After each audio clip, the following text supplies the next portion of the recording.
Hi hello good morning, कैसे आप सभी? I hope you are good. Welcome back to Nirman classes. मैं आपके एजुकेटर मेंटर और आप देख रहे हो Nirman classes by Nachita. Today we will start 7th class NCERT book.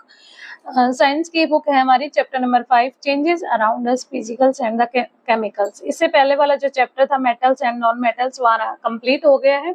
आज हमारा 5th चैप्टर है, यानी कि जो हमारे आसपास के जो चेंजमेंट हो रहे हैं उसके अंदर फिजिकल चेंजमेंट कौन से हैं और केमिकल चेंजमेंट कौन से हैं, इसके अंदर हम ये डिस्कस करेंगे। ठीक है, चैप्टर के अंदर हमारे पास जो केमिकल चेंजेस के एग्जांपल दे रखे हैं उसमें है रेस्टिंग, इरोजन, कंबशन, इनके बारे में डिस्कस करेंगे। देन फिजिकल चेंजमेंट के हिसाब से हम, जैसे कि हमारे पास कोई कैंडल्स है वो हमारे ऑक्सीजन की सप्लाई में बर्निंग करती है, कैसे हम उसको चेंज कर सकते हैं। फिजिकल का मतलब होता है उसके जो बाहरी एनवायरनमेंट में क्या क्या चेंजमेंट आते हैं, जैसे कि हम किसी भी चीज का कलर चेंज कर सकते हैं, ठीक है, उसकी स्टेट चेंज कर सकते हैं, उसका फिजिकल एनवायरनमेंट चेंज कर सकते हैं, बाहरी वातावरण चेंज कर सकते हैं। लेकिन केमिकल का क्या मतलब होता है? केमिकल का मतलब होता है उस सब्सटेंस को बेटा हम तोड़ मरोड़ के उससे एक नया सब्सटेंस बना सकते हैं। ठीक है, ये हमारे केमिकल चेंजमेंट में आते हैं। तो चलो, चैप्टर का नाम आपने देख लिया, अब हम चैप्टर को स्टार्ट करते हैं। पहले हम चैप्टर का इंट्रोडक्शन देखेंगे। बेसिक इंट्रोडक्शन के अंदर हमारे पास कुछ क्वेश्चन हैं, जिसके अंदर हमें दो बच्चे हैं जिनकी क्वेश्चन है। ठीक है, जिनकी क्वेश्चन है कि भाई ये जो एग्जाम्पल दे रखे हैं, जैसे कि इसमें आइस का एग्जाम्पल है, इसमें रोज का एग्जाम्पल है, फिर बनाना का एग्जाम्पल होगा, हमारे पास वाटर का एग्जाम्पल है। तो ये एग्जाम्पल देके पूछा गया है कि कौन से चेंजमेंट में आते हैं, क्या ये केमिकल चेंजमेंट हो रहा है या फिर फिजिकल चेंजमेंट होता है। पहले हम इनके जो एग्जाम्पल है वो देख लेते हैं। चलो स्टार्ट करते हैं। I placed a cube of ice here half an hour ago. It was now become water. ये आइस क्यूब इसने आधे घंटे पहले रखी थी, ठीक है, लेकिन अब ये क्या हो गई, अब वो उसका पूरा का पूरा जो पिघल के वो क्या बन गया, पानी बन गया। ठीक है, तो क्या ये फिजिकल चेंज है या केमिकल चेंज है? ठीक है, नेक्स्ट देखेंगे।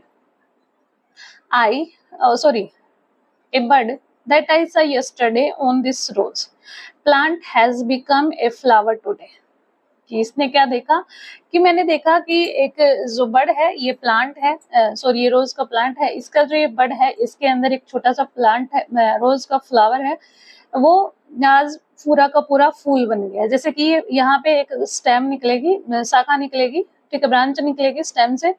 यहाँ पे इसने एक फ्लावर को बर्ड के अंदर देखा और नेक्स्ट डे वो पूरा का पूरा फूल बन गया। बर्ड के अंदर देखने का मतलब क्या है, उसको अंदर कवरिंग में देखा, लेयर में देखा, लेकिन अगले दिन जब सनराइज हुआ तो वो पूरा का पूरा फ्लावर बन चुका था। तो ये कौन से चेंजमेंट में आता है? ठीक है, नेक्स्ट क्वेश्चन देखेंगे। Example, the bottle containing cold water is not cold anywhere anymore. इसने एक पानी की बोतल थी जिसको पहले रखा था ठंडे पानी से भर के, थोड़े समय बाद वो पानी क्या हो जाता है, कोल्ड नहीं रहता। तो ये किसका एग्जाम्पल है? ठीक है, नेक्स्ट एग्जाम्पल, यस्टरडे। ये बच्चा बोल रहा है कि yesterday I saw some brown spot on a banana. जो हम बनाना लेके आते हैं, ठीक है, दुकान से जब हम बनाना लेके आते हैं उसके ऊपर कोई भी स्पॉट नहीं होता। एक दिन रखेंगे थोड़े थोड़े स्पॉट आने स्टार्ट हो जाएंगे। नेक्स्ट डे बनाना के ऊपर बहुत ज्यादा स्पॉट हो जाते हैं और बनाना से एक अलग ही स्ट्रॉन्ग स्मेल आने लगती है उसके सड़ने की। ठीक है, तो ये कौन सा एग्जाम्पल है? These students are describe some changes. What kind of changes are they talking about? ये कौन से चेंजेस के बारे में बात कर रहे थे, बताओ। चलो देख लेते हैं एक बार, हम फटाफट से स्टार्ट करेंगे अपना चैप्टर बेटा। Activity 5.1 let us think and reflect. You might have observed various changes happening around you. आपने ऑब्जर्व किया है कि आपके आसपास बहुत सारे चेंजमेंट होते रहते हैं। Some of them are listed in table 5.1. इनमें से कुछ जो चेंजमेंट है वो 5.1 में आपको लिखने हैं या फिर लिखे गए हैं। ठीक है, you may notice that something is changing in each cases. Take a moment to reflect on the changes in each cases. Record your observations in table 5.1. ये जो चेंजमेंट है बेटा, इनकी जो ऑब्जर्वेशन है आपको यहाँ पे नोट डाउन करनी है। मेल्टिंग आइस किस चेंजमेंट में आता है? चॉपिंग वेजिटेबल किस चेंज में आता है? बॉइलिंग वाटर किस चेंज में आता है? मेकिंग पॉपकॉर्न फ्रॉम कॉर्न किस से आता है, किस चेंजमेंट में आता है? बताओ फटाफट से। तो मेल्टिंग आइस क्यूब, ठीक है, मेल्टिंग सॉलिड से लिक्विड में चेंज हो गई, ठीक है, उसकी वो पूरा का पूरा चेंजमेंट हो गया, मतलब वो पानी पहले सॉलिड था, फिर वो लिक्विड में चेंज हो गया, अब वो लिक्विड से हम उसको दोबारा भी चेंज कर सकते हैं सॉलिड में, ठीक है। नेक्स्ट, चॉपिंग वेजिटेबल, यानी कि जो सब्जी हमने काटी है, सब्जी बनाने के लिए हमने काटी है, तो सब्जियों को काटना, कटिंग करना, फिर उससे हम सब्जी बनाएंगे, ठीक है। बॉइलिंग वाटर, पानी को गर्म करना, किस चेंजमेंट में आएगा? मेकिंग पॉपकॉर्न फ्रॉम कॉर्न, ठीक है। Cutting a piece of paper, adding beetroot extract to water, burning wood, drying wet cloth, और making small balls of dough, rolling small balls of dough into chapatis, any other. ये कुछ example हैं जिनमें आपको बताना है कि आपके आसपास जो ये एग्जाम्पल है, इनमें फिजिकल कौन से चेंजमेंट है और केमिकल चेंजमेंट कौन कौन से है, ठीक है। फिजिकल मैंने बता दिया, जो कि उसके स्ट्रक्चर को चेंज कर देता है, उसकी शेप को चेंज कर देता है, उसका बाहरी जो इन्वायरमेंट है उसको चेंज कर देता है। केमिकल चेंजमेंट क्या होता है? हम उस वस्तु को पूरी को चेंज करके दूसरी वस्तु से बना सकते हैं। You might have noticed that these changes could be in the size, shape, smell or other property of the substance or object. ये जो चेंजमेंट हुए हैं, यहाँ पे आपने नोटिस किया होगा कि जितने भी एग्जाम्पल है, ये किसके बेस पे हैं? एक साइज के बेस पे है, शेप के बेस पे है, स्मेल के, और जो दूसरी प्रॉपर्टी होती है सब्सटेंस के, ऑब्जेक्ट के, उसके ऊपर है। Can you think of some other example that happen in your surrounding? Make a list of those changes too. अब बेटा मैंने बताया था साइज, शेप और स्मेल ये फिजिकल में आते हैं, ठीक है। क्या आप दूसरे एग्जांपल बता सकते हो? देखो, we observe the changes occurring around us with the help of our senses of sight, smell, touch, hearing and taste. अब कुछ जो एग्जाम्पल हैं, जो कि हमारी जो सेंस ऑर्गन्स होते हैं वो हमारे काम करते हैं, जैसे देखने का, टच करने का, सुनने का, टेस्ट का, ये और एग्जाम्पल हम बता सकते हैं। Can we arrange this changes into categories? क्या हम ये जो चेंजेसमेंट है इनको अलग से कैटेगराइज कर सकते हैं? Let us try to answer this question. ये जो क्वेश्चन है इसका आंसर देने की कोशिश करते हैं। उसके लिए हमें एक एक्टिविटी करनी है। देखो 5.1, ए सब्सटेंस में changes in appearance but remain the same. एक सब्सटेंस जो होता है वो चेंज अपीयरेंस में चेंज हो जाएगा, लेकिन वैसे सेम रहेगा, ठीक है। सब्सटेंस में change in appearance but remaining the same. इसके लिए क्या चाहिए हमें? Creating some object with paper. Paper से हमें कुछ क्रिएटिविटी करनी है। Take a few sheet of paper and fold them to create new object. अब हमें कुछ पेपर्स लेने हैं, उससे हम जैसे कि एरोप्लेन बनाते हैं, कोई मेंढक बना दिया, फ्रॉग वगैरह का डिजाइन बना दिया, कोई बटरफ्लाई बना दी, अलग अलग जो बच्चों के कार्ड पेपर आते हैं उससे हम बनाते हैं, ठीक है। Do you get the same paper back when you notice unfold this object? क्या आप जब उस ऑब्जेक्ट को अनफोल्ड करोगे, मतलब आपने मानो एरोप्लेन बनाया, तो एरोप्लेन बनाने के बाद आप उस पेपर को जब अनफोल्ड करते हो, क्या जो पेपर है वो सेम रहता है? देखो यहाँ पे ये मेरे पास एक पेपर है, मैंने इसको बीच में से फोल्ड किया है ना, और एक दो हिस्सों में और फोल्ड कर लेती हूँ, जैसे आप एरोप्लेन बनाते हो वैसे में। तो क्या ये पेपर सेम फोल्ड सेम पहले जैसा रहेगा? तो नहीं रहेगा। क्यों? क्योंकि इसके अंदर लाइनिंग पड़ गई है। क्या पड़ गई है? लाइनिंग पड़ गई है, ठीक है। ऐसे ही बनाते हो ना आप, क्या पड़ गई है इसके अंदर? इसके अंदर हो गई है लाइनिंग, और लाइनिंग से जो अलग डिजाइन अलग बना है, क्या वो सेम है? नहीं है। देखो बेटा, ये मैंने मोड़ तोड़ के इस पेपर को ऐसे किया है। क्या अब मैं इसको ओपन करूंगी तो क्या ये पेपर सेम अपीयरेंस में रहेगा? देखो इस पे लाइनिंग दिख रही है, इसका स्ट्रक्चर अलग हो गया, ठीक है। अब इसको एक और अनफोल्ड करती हूँ, देखो अब इसके ऊपर कितनी सारी लाइनिंग हो गई, दिख रही है। तो ये इसी की बात कर रहा है। Do you get the same paper back when you unfold this object? क्या आपने सेम पेपर को पाया है जब आप इसने अनफोल्ड किया? पेपर तो सेम है, लेकिन इसके ऊपर जो मैंने वो बनाया, मैंने जिस तरीके से इसको अनफोल्ड किया था उसने उसी की शेप ले ली, ठीक है। Playing with a balloon. अब हम एक बैलून के साथ खेलते हैं। Take a balloon and inflate it, now loosen your grip and let the air escape out, ठीक है। Do you get the uninflated balloon back? अब आपको अनइन्फ्लेटेड बैलून लेना है। Take another balloon, inflate it and grip the opening tightly, now prick it with a pin. अब हमें क्या करना है? Be carefully while using A pin, आपको सावधानी क्या रखनी है जब आप बैलून को पिन करते हो, फुलाए हुए बैलून को जब आप पिन करोगे तो बड़ी सावधानी से करना, क्योंकि बैलून की पिन जो बैलून फूटने के बाद आपके हाथ में लग सकती है। व्हाट हैपन, क्या होगा, will you be able to get the uninflated balloon back, क्या आप उसको दोबारा से वैसा ही बैलून बना सकते हो। क्रैशिंग ए पीस ऑफ चाक, अब आपके पास एक चौक है जो कि क्लासरूम में आपने देखा भी होगा, ठीक है। आप उसको चौक को लेना, तोड़ो, उसको क्रैश करो, कूटो, उसको पीसो, उसका पाउडर बना लो, ठीक है। पाउडर बनाने के बाद क्या आप दोबारा से उसका चाक बना सकते हो, बताओ बना सकते हो, वही पूछा है इसमें। Can you get the chalk pieces back from the powder, क्या आप दोबारा से चाक पाउडर से चौक बना सकते हो।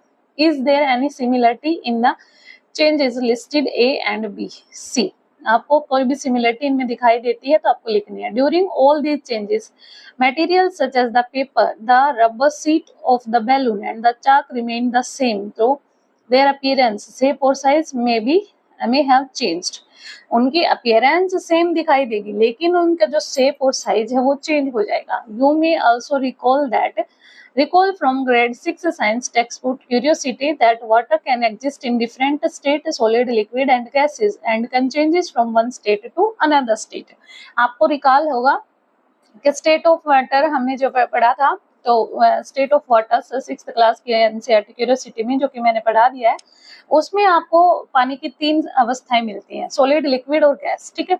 सॉलिड में क्या होता है, आइस से हम लिक्विड में चेंज करते हैं, जो पानी बन जाएगा, पानी को फिर हम वेपर में यानी कि गैस फॉर्म में चेंज करते हैं। तो इसी प्रकार से जो उसकी साइज शेप बदल रहा है, पहले पानी लिक्विड में था, हमने उसको फ्रिज में रखा, वो सॉलिड में हो गया, तो वो एक शेप ले लिया उसने। उसके बाद जब हम उसको बॉयल करने लग जाते हैं तो वो भाप भी तो बन जाता है, वो जिसकी कोई शेप नहीं रहती, तो साइज और शेप चेंज हो गया है, उसके अपीयरेंस सेम है, वाटर सेम दिखेगा। In all these cases although we observe a changes in the appearance, no new substance is formed। ये चेंजमेंट जो होते हैं वो अपीयरेंस में होते हैं, ठीक है, कोई भी नया सब्सटेंस नहीं बनता। Such changes in which only physical property like shape, size and state of substance changes are called physical changes, वो चेंजेस जो ओनली और ओनली शेप, साइज और स्टेट ऑफ सब्सटेंस के ऊपर होता है उसको हम फिजिकल चेंजमेंट बोलते हैं। फिजिकल चेंजमेंट पता चल गया। फिजिकल चेंजमेंट वो चेंजेस होते हैं जो उसकी शेप, साइज और उसकी स्टेट ऑफ सब्सटेंस के ऊपर चेंज करते हैं, उनको हम फिजिकल चेंजमेंट बोलते हैं। मतलब उसका बाहरी आवरण जो चेंज होता है उसको हम फिजिकल चेंजमेंट बोलते हैं। Let us explore a different type of changes, अब हमें और डिफरेंट अलग तरीके के चेंजमेंट करने पड़ते हैं। सब्सटेंस में changes in appearance and not remain the same, एक सब्सटेंस है जो कि अपीयरेंस में चेंजेस इन अपीयरेंस, एक सब्सटेंस है जिसकी अपीयरेंस में चेंजमेंट होगा लेकिन नॉट रिमेन द सेम, लेकिन सेम नहीं रहेगा, ठीक है। इसके लिए एक्टिविटी करते हैं, चलो। टेक 2 ग्लास टम्बलर्स और स्मॉल ट्रांसपेरेंट बोतल, मार्क देम ए और बी। हमें क्या करना है, एक ग्लास टम्बलर्स लेना है और एक स्मॉल ट्रांसपेरेंट बोतल लेनी है, उनको मार्क करना है हमें ए और B. Fill 1/4 of glass tumblers A with tap water and 1/4 of glass tumblers B with lime water। एक के अंदर हमने टैप वाटर भरना है, दूसरे में लाइम वाटर भरना है। Now blow air, exhale into each glass tumbler one at a time using separate straw and observe them। अब आपको क्या करना है, एक स्ट्रो लेनी है, देखो नीचे डायग्राम में, ये हमारे पास एक के अंदर टैप वाटर है, ये हमारे पास टैप वाटर है, दूसरे में लाइम वाटर है। ये हमने स्ट्रो ले ली और ये हमारे पास ग्लास टम्बलर हो गया और इसके अंदर भी हमारे पास स्ट्रो और ग्लास टम्बलर है। हमें क्या करना है, एक स्ट्रो की सहायता से उसके अंदर हवा को भरना है, फ्लो करना है, ब्लो करना है, ठीक है। Do not suck the water और lime water while doing this, आपको सक नहीं करना, मतलब ऊपर नहीं खींचना पानी को या लाइम वाटर्स को, आपको सिर्फ एक्सेल एयर करनी है, ब्लो करना है, ठीक है। चलो नेक्स्ट पॉइंट क्या है इसमें देखो, do you notice any changes, क्या आपने उसके अंदर कुछ चेंजमेंट देखे हैं। इन द ग्लास टम्बलर्स ए, जो ग्लास टम्बलर्स ए है उसके अंदर जिसमें टैप वाटर है, blowing air into water create bubbles only, पानी जो है ब्लोइंग करता है, ब्लोइंग जो उसके अंदर एयर होती है वो एयर ब्लोइंग होती है, वाटर्स के अंदर बबल्स क्रिएट होते हैं। And there is no changes in the appearance of water, उसके अंदर कोई चेंजमेंट नहीं होता पानी के अपीयरेंस के अंदर। इन ग्लास टम्बलर बी के अंदर क्या होता है, blowing air into lime water created bubbles. B के अंदर क्या हो जाएगा, उसके अंदर बबल्स दिखाई देने लगेंगे and turn the lime water milky और क्लाउडी। अब देखो बेटा, जिसमें लाइम वाटर था, यानी कि लाइम वाटर जो हमारा दूधिया कलर जिसको हम बोलते हैं, वो हमें एक तो मिल्की दिखाई देने लगेगा और वो बादलों के जैसे क्लाउडी दिखाई देता है, उसके अंदर एयर्स बबल्स ब्लो करेंगे, ठीक है। If we leave it for some time, अगर आप इसको बार बार करते हो, a white substance settle at the bottom of the glass tumbler indicate something new has formed. तो जो व्हाइट पानी है वो उसको शो करता है कि इसके अंदर कुछ नया फॉर्मेशन हुआ है, आर कॉल्ड केमिकल चेंजेस। और ये एक लाइम वाटर से एक नया कलर जो बना है वो केमिकल चेंजेस के कारण बना है। New substance are formed through a process called chemical reaction. जो नया सब्सटेंस बनता है केमिकल चेंजेस के दौरान, उसको हम केमिकल रिएक्शंस बोलते हैं, ठीक है। देखेंगे अब केमिकल चेंजेस की डेफिनेशन क्या लिखेंगे। सच चेंजेस, यहां से लिखना बेटा, एक मिनट ये इरेज कर देते हैं, हाँ यहाँ से लिखना, सच changes in which one or more new substance are formed are called chemical changes. और केमिकल चेंज के द्वारा जो सब्सटेंस बनता है उसको केमिकल रिएक्शन बोलते हैं। New substance are formed through a process called chemical reaction, ठीक है। In this case carbon dioxide from the airs you breathe out, exhale, react with lime water and form a new white color substance calcium carbonate that is insoluble in the water। अब आपकी जो आपने years को उसके अंदर Excel किया था उसमें एक नया सब्सटेंस बना है जिसको हम कैल्शियम कार्बोनेट बोलते हैं, जो कि इनसोल्यूबल्स होता है पानी के अंदर। Therefore the liquid in the बोतल अपीयर्स मिल्की। जो पानी है, लिक्विड जो है उसके अंदर वो मिल्की दिखाई दे रहा है, पानी नहीं है, लिक्विड जो है उसके अंदर वो हमें मिल्की दिखाई दे रहा है। Along with A small amount of water is also formed, ठीक है। This formation of new substance indicate the chemical changes. The chemical reaction involved in these changes can be represented in short form a chemical equation। Clear? तो इसको हम क्या बोलते हैं, chemical equation की form में शो कर लेते हैं। ये हमारे पास कैल्शियम हाइड्रोक्साइड था जिसको हम लाइम वाटर बोलते हैं, ठीक है। अब कैल्शियम हाइड्रोक्साइड के अंदर हमें क्या ऐड करना है, CO2, ठीक है। CO2 यूज ऐड करेंगे तो ये हमारे पास कैल्शियम कार्बोनेट प्लस वाटर जो कि इनसोल्यूबल्स रहेगा, H2O, ठीक है। The turning of lime water milky is also used as test for carbon dioxide. Let us explore with another activity using some substance from our kitchen। अब kitchen के कुछ substance से हम ये एक्टिविटी दोबारा से कर लेते हैं। एक्टिविटी के लिए चलो करते हैं, लेट अस एक्सपेरिमेंट करते हैं। हमें क्या क्या चाहिए, टेक ए टीस्पून ऑफ विनेगर्स और लेमन जूस इन टेस्ट ट्यूब। अब हमें एक टेस्ट ट्यूब लेनी है, उसके अंदर हमें या तो लेमन जूस लेना है या विनेगर लेना है, 1 टेबल स्पून, ठीक है। Add a pinch of baking soda. अब उसके अंदर थोड़ा सा एक pinch of baking soda add करेंगे इस टेस्ट ट्यूब के अंदर। बेकिंग सोडा जो कि सोडियम हाइड्रोजन कार्बोनेट होता है। व्हाट डू यू ऑब्जर्व, आपने क्या ऑब्जर्व किया इसके अंदर, You would hear a fizzing bubbling sound and see the gas bubbles forming। आप देखोगे कि उसके अंदर एक जो बुलबुले उठते हैं ना, जैसे देखो कोल्ड ड्रिंक को जैसे ही हम गिलास में डालते हैं उसमें ऐसे छोटे छोटे बुलबुले से ऊपर की साइड उठते हैं ना, वो फिजिंग बबलिंग होती है। उसके अंदर एक साउंड आती है शक्शी, है ना। Pass this gas through freshly prepared lime water kept in another test tube as shown in the figure। अब 5.3 फिगर्स के अंदर देखो बेटा, ये हमारे पास 2 टेस्ट ट्यूब है, ठीक है। इसके अंदर लाइम वाटर है, इसके अंदर विनेगर और बेकिंग सोडा है, ठीक है। इसके अंदर हमने कार्बन डाइऑक्साइड डाला तो ये बबलिंग दिखा रहा है, और फिर हमने दूसरे टेस्ट ट्यूब के अंदर लाइम वाटर डाला है। क्लियर, चलो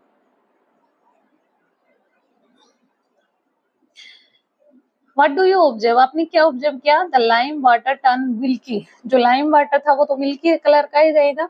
What do you inform about the gas formed by mixing vinegars and baking soda? This indicate that the gas formed is carbon dioxide. क्या शो करता है कि इसके अंदर कौन सी गैस फॉर्म हुई है? Carbon dioxide. This activity can also be performed using two small used bottle instead of test tube and flexible straw as shown in the figure 5.3b। अब आपको दो बोतलों के अंदर इसको चेंज करना है। ये बोतल देख लो, एक में लाइम वाटर है और एक में सोडा है। अब देखेंगे, since a new substance carbon dioxide is formed in this reaction, we say that a chemical changes has occurred here as well. It can be represented as vinegar, baking soda। Vinegar और baking soda मिलके क्या बनाएंगे? Carbon dioxide और दूसरे substance बनाएंगे। ठीक है, repeat the above activity using baking soda and water. आपको दूसरी एक्टिविटी करनी है बेकिंग सोडा और वाटर्स को यूज करके। Do you observe any bubble formation? क्या आपने देखा कि जो बबल की फॉर्मेशन है क्या वो दोबारा हुई? Is this is a physical और केमिकल चेंजेस? क्या ये फिजिकल और या क्या ये फिजिकल चेंजमेंट है या केमिकल चेंजमेंट है? ओके, अब हमारे पास आ जाता है some other process involving chemical changes. हमारे पास केमिकल चेंजेस के हिसाब से मैंने बताया था कि उसके अंदर केमिकल चेंजेस में कुछ अलग चेंजमेंट आते हैं जिनको हम पूरा का पूरा डिस्कस करते हैं। ठीक है, चलो, रेस्टिंग क्या होती है? जंग लगना क्या होता है? देखा हो ना, सभी ने देखा होगा जंग लगना क्या होता है। कोई लोहे के कील है, लोहे के बड़े बड़े पाइप होते हैं, पिलर्स पे लगे होते हैं, है ना, तो उसमें रेस्टिंग होती है। रेस्टिंग मतलब उसके ऊपर एक ब्राउन ब्राउन कलर की परत जम जाती है। ठीक है, उसको रेस्टिंग बोलते हैं, जिसको हम जंग लगना बोलते हैं। तो ये क्या होती है बेटा? चलो देखते हैं रेस्टिंग के अंदर क्या होता है। ये हमारे पास आयरन स्नेल है, यानी कि लोहे की कीले हैं। इसके अंदर रेस्टिंग्स कैसे लगती है? In the resting of iron, यानी कि जो लोहे पे जंग लगता है वो कैसे लगता है? Which you study in the chapter the word of metals and non metal. आपने मेटल और नॉन मेटल में देखा था कि लोहे पे जंग लगता है वो कैसे लगता है। In new brown coloured substance called rust is formed, यानी कि लोहे की कोई भी एक पोल है, ये पोल है, ये हमारे पास कोई पोल है लोहे का। ठीक है, इसके ऊपर एक ब्राउन ब्राउनिश कलर की लेयर आ जाती है जिसको हम रेस्ट बोलते हैं। ठीक है, दस resting is also a chemical changes because it involve the formation of a new substance iron oxide. अब इसको हम केमिकल चेंजेस में क्यों रखते हैं? क्योंकि इसके अंदर जो केमिकल चेंजमेंट के बाद जो कोई सब्सटेंस बनता है, रेस्टिंग जो बनती है, रेस्टिंग के अंदर जो फॉर्मेशन होती है नई सब्सटेंस की, वो क्या होता है? आयरन ऑक्साइड होता है, Fe होता है। ठीक है, आयरन ऑक्साइड होता है, जिसको हम, ये नया सब्सटेंस है, इसको क्या बोलते हैं? और रेस्टिंग प्रोसेस के अंदर जो नया सब्सटेंस बनेगा उसको क्या बोलोगे? आयरन ऑक्साइड बोलते हैं। ठीक है, क्लियर? चलो, इसके अंदर सेकंड एग्जांपल देखते हैं केमिकल रिएक्शंस, केमिकल चेंजेस के अंदर बेटा। सेकंड एग्जांपल आता है हमारे पास कंबशन। कंबशंस मतलब जलना या दहन होना। ठीक है, कंबशंस का एग्जांपल भी हमारा केमिकल रिएक्शन, केमिकल चेंजमेंट में आएगा। कंबशंस मतलब दहन होना। ठीक है, देखो इसके अंदर क्या एग्जांपल लेंगे। Let us recall the burning of magnesium ribbons. आपने जो इससे पहले वाले चैप्टर में आपने एक रिबन लिया था मैग्नीशियम वाला, जिसको आपने बर्न किया था, तो उसके अंदर आपने देखा था कि धुआं जो ऊपर निकलती है उसकी बात हो रही है। देखो ये चैप्टर मेटल और नॉन मेटल में देखा था हमने। Can you predict if this is a physical और केमिकल चेंजेस? क्या आप बता सकते हो कि जो धुआं निकली है रिबन से, है ना, जो रिबन था, मैग्नीशियम रिबन था, उससे जो धुआं निकलेगी क्या वो फिजिकल चेंज में आएगी या केमिकल चेंज में आएगी? उसके बारे में पूछा इसने। When the magnesium ribbons is burn, जब हम मैग्नीशियम रिबन्स को बर्न करते हैं या फिर जब मैग्नीशियम रिबन बर्न होता है, न्यू सब्सटेंस फॉर्म्ड। कौन सा सब्सटेंस फॉर्मेशन होता है? मैग्नीशियम ऑक्साइड, उसमें भी ऑक्साइड जुड़ जाता है। और ये जब नया सब्सटेंस फॉर्मेशन होता है तो वो हमारा केमिकल चेंज के द्वारा होता है, तो इसको हम, ये हमारा केमिकल चेंज में आएगा। ठीक है, so the burning of magnesium ribbon also involves chemical changes. ठीक है, बनेगा क्या? Magnesium oxide. ठीक है, we observe that heat and light are also produced along with the formations of new substance in this reaction। हमने देखा कि heat और लाइट के दौरान एक नया सब्सटेंस प्रोड्यूस्ड हो रहा है जो कि केमिकल रिएक्शन हो जिसके अंदर होती है। अब हम रिएक्शन देख लेते हैं, उसको लिखने कैसा है। ठीक है, देखेंगे। पहले हमारे पास मैग्नीशियम है, मैग्नीशियम के अंदर हमने ऑक्सीजन को ऐड किया। मैग्नीशियम किस में है? रिबन के अंदर है। ठीक है, अब उसके अंदर जैसे ही हमने ऑक्सीजन को ऐड किया तो वो जब बर्न होगा तो उससे एक नया सब्सटेंस बनेगा। कौन सा? Magnesium oxide, MgO। हीट बाहर निकल जाएगा और लाइट फॉर्मेशन होगा। ठीक है, चले आगे देखेंगे। chemical reactions in which a substance react with oxygens and produced heat or light is called combustion. अब combustion को किसको बोलते हैं? वो substance जिसके अंदर वो केमिकल रिएक्शन जिसके अंदर जो सब्सटेंस होता है वो रिएक्ट करता है किसके साथ? ऑक्सीजन्स के साथ, ठीक है। ऑक्सीजन्स के साथ रिएक्ट करने पे वो प्रोड्यूस क्या करता है? वो प्रोड्यूस करता है बेटा हीट और लाइट को, जिसको हम कंबशंस बोलते हैं। तो पहली बात हमारे पास डेफिनेशन किसकी आ जाती है? कंबशंस की। कंबशंस क्या होता है? A chemicals reactions in which a substance react with oxygens and produced heat और light are called combustions. Okay, ठीक है।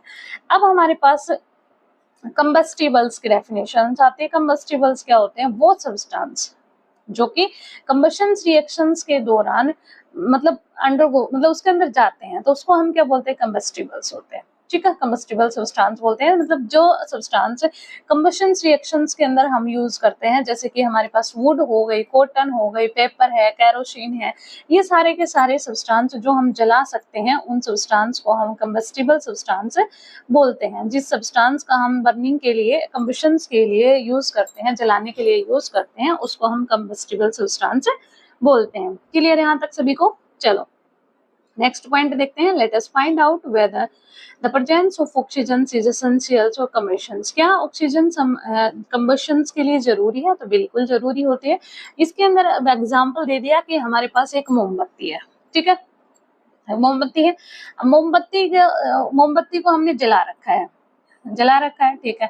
तो जैसे जलती मोमबत्ती है, उसके ऊपर अगर हम ऊपर से ढक देंगे तो जो उसको ऑक्सीजन सप्लाई नहीं मिलेगा तो क्या मोमबत्ती जलती रहेगी? तो बताओ फटाफट से। यही इसके अंदर यही एग्जांपल हमें पढ़ना है। देखेंगे एक बार बेटा, इन्वेस्टिगेशन कर लेते हैं, ठीक है। Place two identical candles on two separate petri dish and light them. हमें दो कैंडल्स लेनी, ठीक है, दो कैंडल्स ली। अब हमारे पास कैंडल्स यहाँ पे नहीं है तो हम ले लेते हैं, देखो एग्जाम्पल, ठीक है। ये हमारे पास सपोज टू ये हमारी कैंडल है, ठीक है, ये कैंडल है। अब ये कैंडल हमने इसको बर्निंग कर रखा है, ओके। तो ये कैंडल हमारी बर्निंग हो रखी है, ये हो गया बर्निंग। देखो ये कैंडल हो गई हमारी बर्निंग, मतलब जल रही है ये, ठीक है। अब ये जल रही है। Cover one of these with a glass tumblers as shown in the figure 5.6। अब इसको हमने ग्लास टम्बलर से ढक दिया। अब इसको हमने ऐसे ढक दिया, ये हमने पूरा इसको कवर कर दिया, मतलब ये नीचे तक ग्लास टम्बलर से हमने कवर कर दिया। What happen to the candle flame in the two cases? क्या होगा उन दोनों केसेस के अंदर? पहले में कवर नहीं था, दूसरे में कवर हमने कर दिया, तो क्या होगा? We observe that the candle that was not covered. हमने ऑब्जर्व किया कि जिस कैंडल को हमने कवर नहीं किया, कंटिन्यू टू बर्न। हमने इसको ढका नहीं तो ये कंटिन्यू बर्निंग करेगी ना, ठीक है, करेगी, सही बात है। Whereas the candle that was covered with a glass tumbler to stop burning after some time. Why does this happen? अगर हमने इसको ग्लास टम्बलर से ढक दिया तो इसके अंदर ऑक्सीजन सप्लाई जाएगी नहीं और ये बर्निंग नहीं करेगी, ये बंद हो जाएगी। तो ऐसा क्यों? ऐसा पूछा है ना इसने, यही तो पूछा है, और क्या पूछा है? तो ऐसा क्यों, ठीक है। तो इसका इसमें पूछा है कि ऐसा क्यों होता है, व्हाई डज दिस हैपन, ऐसा क्यों होता है? Since the candle covered by the glass tumbler does not have a continue supply of air, क्योंकि उसके अंदर हमारे पास उसको कंटिन्यू सप्लाई नहीं मिलेगी एयर की, जिस वजह से क्या होगा, वो बर्निंग बंद हो जाएगी। The flame get extinguished soon. The component of air that support combustion is oxygen. कौन सा कंपोनेंट उसको सपोर्ट करा था? ऑक्सीजन उसको सपोर्ट करा था, जो कि अब उसे नहीं मिल पाएगी। This can be confirm by the presence of carbon dioxide in the glass tumbler inverted in the candle. How can you test the presence of carbon dioxide gas? क्या आप ये कार्बन डाइऑक्साइड गैस की presence को बता सकते हो? Can you test the carbon dioxide gas by adding a small amount of lime water in the petri dish? You will notice that it turned milky. This carbon dioxide was formed by the carbon from the wax and the oxygen from the air. In the other word, oxygen is required for the combustions. आपने देखा कि जो carbon dioxide gas है वो small amount में जो हमारी lime waters हैं उसके अंदर हमने पेट्री डिश में डाला हुआ था, ठीक है। नोटिस किया आपने कि मिल्की कलर हो गया, कार्बन डाइऑक्साइड की प्रेजेंस से हो गया। अभी जो कार्बन डाइऑक्साइड होती है उसके अंदर वैक्स और ऑक्सीजन मतलब दोनों का ही हमारे पास दोनों का ही मिक्सचर होता है। जबकि जो कंबशंस के अंदर हमने उसकी ऑक्सीजन सप्लाई रोक दी तो ऑक्सीजन उसको बर्निंग के लिए चाहिए ही चाहिए। हमारे पास मेन पॉइंट ये है कि बर्निंग के लिए, कैंडल की बर्निंग के लिए हमें ऑक्सीजन चाहिए। ठीक है। चलो सोसाइटी और साइंस के अंदर देखते हैं क्या है हमारे पास। If a person's cloth catch fire, अगर किसी इंसान के कपड़ों में आंच लग जाती है, कॉमन बात है, ठीक है, किचन में लग जाती है, बाहर आप सर्दियों में हाथ सेक रहे हो, धूप लगा रहे हो, कुछ भी कर रहे हो, अगर आप फायर के आसपास हो, ठीक है, मैक्सिमम टाइम अगर सिलेंडर वगैरह फट जाता है, अगर किसी को आंच लग जाती है, किसी के घर में लग जाती है, कहीं पे भी कैसे भी सिचुएशन में जब आंच लग जाती है उसकी बात हो रही है। What is the best way of extinguish the fire, तो फायर को बुझाने का सबसे अच्छा तरीका क्या है। सबसे पहली बात, अगर किसी इंसान को कपड़े की आंच लग जाती है तो हमें क्या करना है, उसके चारों तरफ एक ब्लैंकेट लगा देना है, जो कि एक हार्ड वाला ब्लैंकेट होता है या फिर कॉटन का कपड़ा जो होता है, जो सॉलिड होता है, उसको हमें लपेट देना है, या फिर मिट्टी का भी यूज कर सकते हो आप। अगर आपके आसपास मिट्टी है, इसमें ये दे नहीं रखा, अगर आपके आसपास मिट्टी है बहुत ज्यादा अमाउंट में तो आप मिट्टी का यूज कर सकते हो। अगर आपके पास मिट्टी नहीं है तो आप एक ब्लैंकेट का, एक क्लॉथ का आप उस इंसान पे यूज कर सकते हो। ठीक है। Wrap a blanket or cloth around the person, this cut off the supply of air and the fire gas gets extinguished. ये क्या करती है, जो क्लॉथ हमने ढका है वो ऑक्सीजन की सप्लाई को रोकता है, वो हार्ड होता है, उसके अंदर हवा नहीं जाएगी। ठीक है। उस वजह से जो आंच है वो क्या हो जाती है, कंट्रोल में आ जाती है, या हम उसको इजिली बुझा पाते हैं। इसी प्रकार से मिट्टी का काम होता है। मिट्टी क्या करती है, ऑक्सीजन सप्लाई को रोकती है। ठीक है। अब इसके अंदर हमें क्या सावधानी रखनी है, हमें सावधानी क्या रखनी है कि ब्लैंकेट आप सिंथेटिक कपड़े वाला यूज नहीं करेंगे, जो कि रेनिन का कपड़ा जो आता है वो शरीर पे चिपक जाता है, और जिससे जो आपका जो कपड़ा है, जो कंबल है, वो पिघल के बॉडी के ऊपर स्किन को टच करने पे स्किन के अंदर मेल्ट हो जाएगा और वो स्किन पे पूरी पे जलन करेगा। ठीक है। तो आपको क्या करना है, सिंथेटिक ब्लैंकेट नहीं यूज